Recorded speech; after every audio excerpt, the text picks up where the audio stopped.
Sino po kaya ang tinutukoy sa pahayag na ito ng ating Panginoong Diyos na Yahweh, na dapat anya nating makilala na siya lamang ang nag-iisang tunay na Diyos?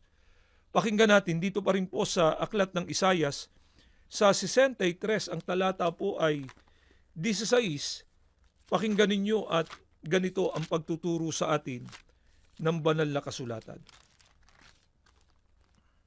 Kung walang nagawa sa amin si Jacob, ang nunong Abraham, ikaw lamang, Yahweh, ang aming pag-asa at amang aasahan. Tanging ikaw lamang, yaong nagliligtas nitong aming buhay. Kung sino po si Yahweh, na ang pagpapakilala nga po ay siya niya yung nag-iisang tunay na Diyos na dapat nating makilala. Wala nang iba maliban sa Kanya. Ang Yahweh po na tinutukoy ay walang iba kundi ang Ama. Ang Ama po ang nag-iisang tunay na Diyos.